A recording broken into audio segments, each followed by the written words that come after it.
क्या आपने कभी सोचा है कि कैसे एक पूरा गांव पागलपन की चपेट में आ सकता है? कैसे कुछ ही महीनों में बेगुनाह लोगों को डायन करार देकर मौत के घाट उतार दिया गया?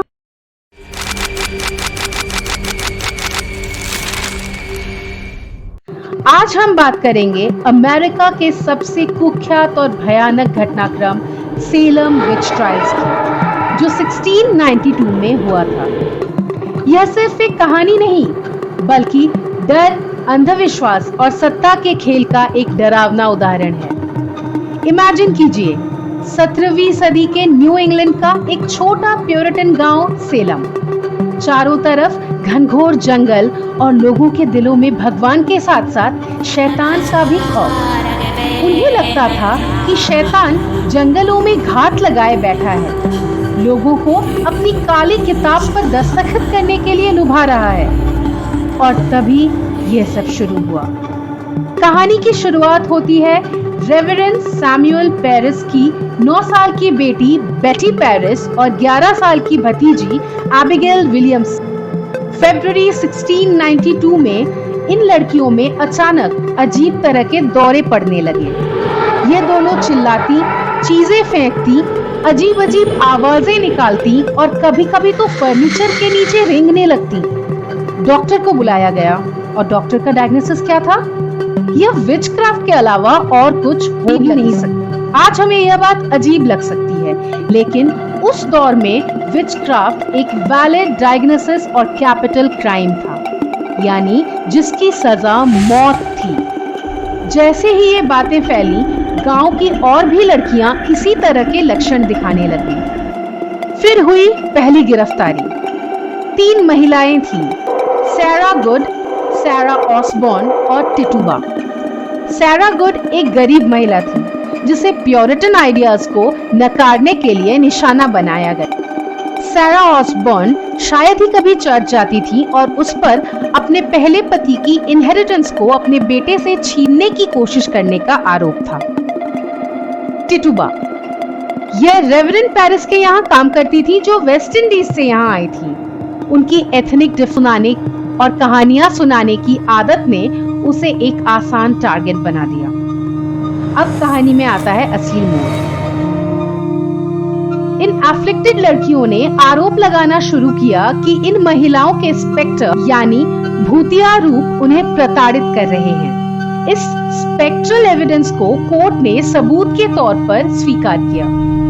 सोचिए जरा, किसी ने कहा, मैंने देखा उनका भूत मेरे घर में घुसकर मुझे नुकसान पहुंचा रहा है, और इसे सच मान लिया गया।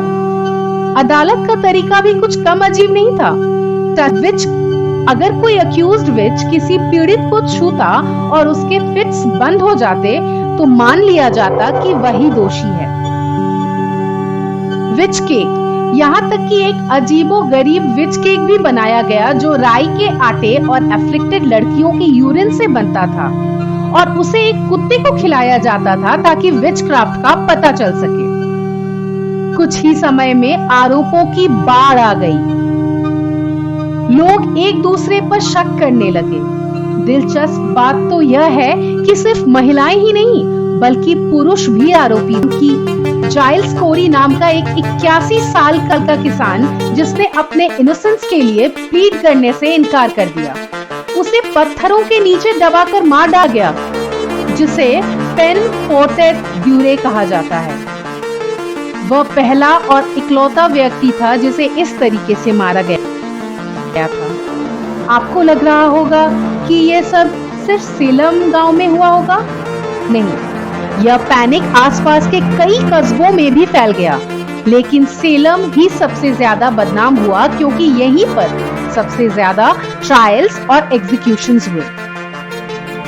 न्यायिक प्रक्रिया भी चौंकाने वाली थी।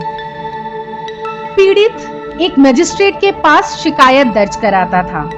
मजिस्ट्रेट आरोपी के लिए अरेस्ट वारंट जारी करता। आरोपी को गिरफ्तार कर एग्जामिन किया जाता। मामले को ग्रैंड ज्यूरी के सामने पेश किया जाता। अगर इंडाइटमेंट होता तो कोर्ट ऑफ ऑयर एंड टर्मिनर में ट्रायल चलता, फिर दोषी को फांसी की सजा सुनाई जाती।